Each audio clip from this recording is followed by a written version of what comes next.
Hello, जय Shivray sir. जय शिवराय, जय शिवराय. बोला. Sir मागील recording मध्ये तुम्ही जसं सांगितलं तशाच प्रमाणे आपल्याला आज वातावरण दिसत आहे. म्हणजे वाऱ्याचा जो वेग आहे तो प्रचंड वाढलेला आहे आणि ढगाळ परिस्थिती सुद्धा बऱ्याचशा जिल्ह्यांना होत आहे.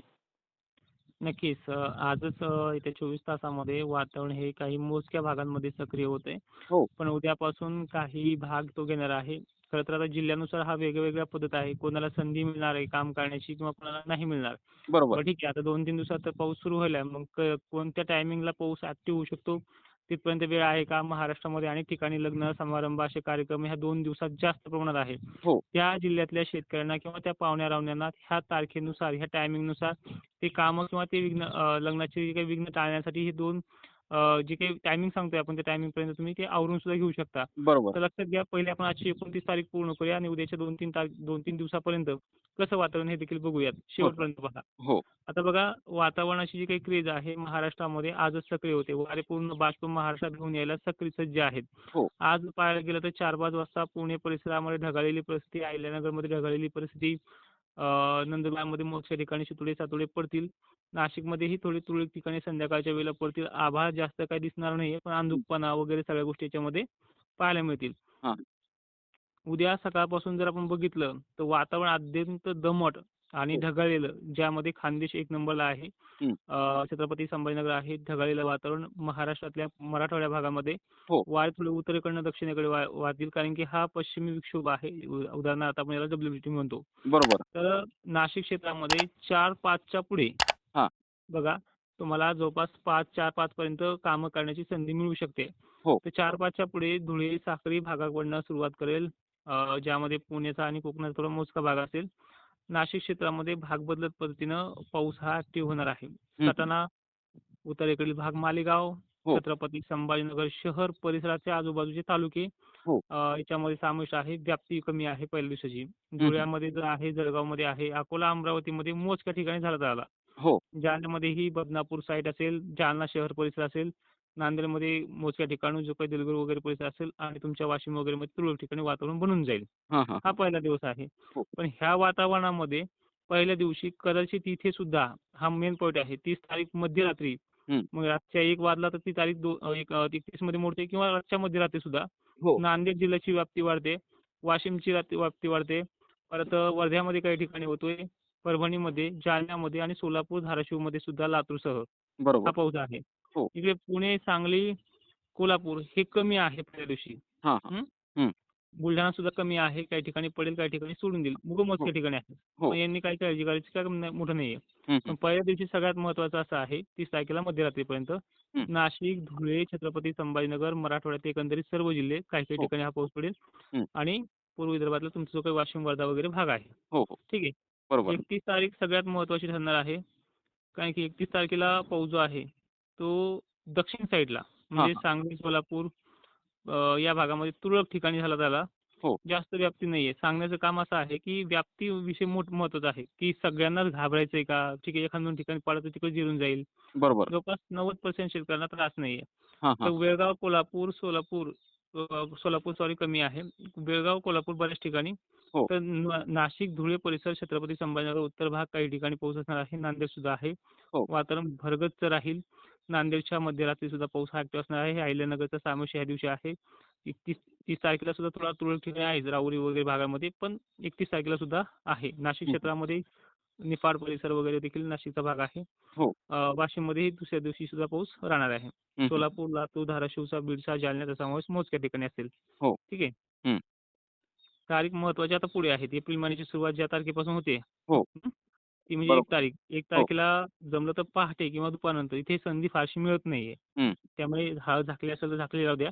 हं. त्यामध्ये नांदेड, लातूर, धाराशिव, छत्रपती संभाजीनगरचे काही मोजके भाग, हां. बुलढाण्याचे उत्तरेकडील जे काही भाग आहेत ते तुरळक भाग, हो. अहिल्यानगरचे दक्षिणेकडील भाग, पुण्याच्या पूर्वेकडील परिसर. हं. हां. हां. कारण की वातावरण हे वारे दक्षिणेकडे सरकल्यामुळे हुबळी असेल, कर्नाटक असेल या भागामध्ये जास्त प्रभाव आहे. हो, बरोबर तर सर. ह्याच 1 तारखेला रात्री वातावरण पुन्हा सगळीकडे आणि हे मोठं असेल. हा हां. एक महत्त्वाचा पॉईंट आहे. तर हं, हं. लक्षपूर्वक ऐका. रेकॉर्डिंगमध्ये तुम्हाला मी ह्यावेळेस जशी आत्तापर्यंत रेकॉर्डिंग दिली आहे त्या पद्धतीने सांगण्याचा प्रयत्न करतोय. बरोबर. तर सर्वाधिक जास्त व्याप्ती जी आहे 1 तारखेला कोल्हापूर, बेळगाव, सांगली, सातारा, पुणे, अहिल्यानगर, नाशिकचा पूर्वेकडील भाग जो डोंगराळ माथा आहे, इथे कमी आहे. हां, हां. इकडे त्र्यंबकेश्वर कमी आहे. हो, पण जसा पूर्वेकडील भाग येतोय तो जास्त कलमध्ये आहे. कारण की इथे वारे ऑटोमॅटिक शांत होणार आहेत. हो. त्याच्यामध्ये छत्रपती संभाजीनगरची व्याप्ती आहे. धुळ्याची दक्षिण भागाची, पूर्व भागाची जास्त व्याप्ती आहे. हं. एकंदरीत पश्चिम महाराष्ट्राला परेशान करणारा पाऊस 1 तारखेला जास्त आहे. हो. आणि मराठवाड्याचा विचार केला तर हिंगोली, परत परभणी, नांदेड, यवतमाळ, अकोला, हं, वाशिम हं, 1 तारखेला जास्त व्याप्ती आहे. हं, हं. म्हणजे गारपीट जर बघायला गेलं तर ह्या दिवशी वाशिमला, हिंगोलीला जास्त प्रमाणात होऊ शकते. हो हं. का? हं, हं. बरं व्याप्तीचा विषय किती सांगितला जास्त म्हणल्यानंतर सगळे लोक घाबरतील. तर हो. व्याप्तीचा विषय आहे 35% एका दिवसासाठी हा. हां, हां, हां. नांदेडचं 25-30 आहे. हिंगोली, वाशिमची, जालन्याचीही भरपूर आहे. हं. जालन्याकरांना देखील या दिवशी सतर्क राहायचंय हो. आणि बीड वगैरे भाग तर आपण सांगितलेला आहे याच्यामध्ये. ठीक आहे. बरोबर सर. हो. वातावरणाची 2 तारीख आहे. हां. 2 तारखेला काय होईल, आता हा 1 तारखेचा पाऊस रात्री जर उशिरा आला, तर एक हो. तर दुपारच्या 12-1 वाजेपर्यंतच्या हे आतमध्ये. हं. मग तो 10चा टायमिंग असेल, 3 तासाचा फरक पडेल कारण की अवकाळी.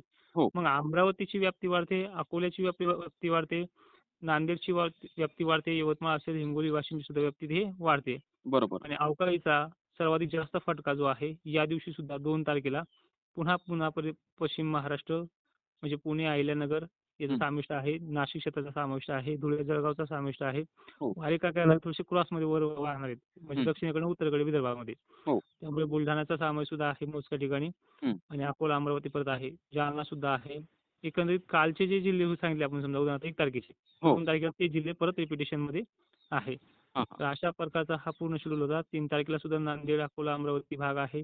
हो. 3 तारखेला वातावरण थोडं दक्षिण महाराष्ट्राचं कमी होईल, पण वातावरण आहे. 3 तारखेच्या बरोबर. शेवटपर्यंत जळगाव आहेच आणि 4 तारखेला हे वातावरण महाराष्ट्रातून थोडं कमी होऊन जाईल. पश्चिम महाराष्ट्र, खानदेशमधनं हो. थोडंसं कलबुर्गी, लातूर साईडला परेशान करेल.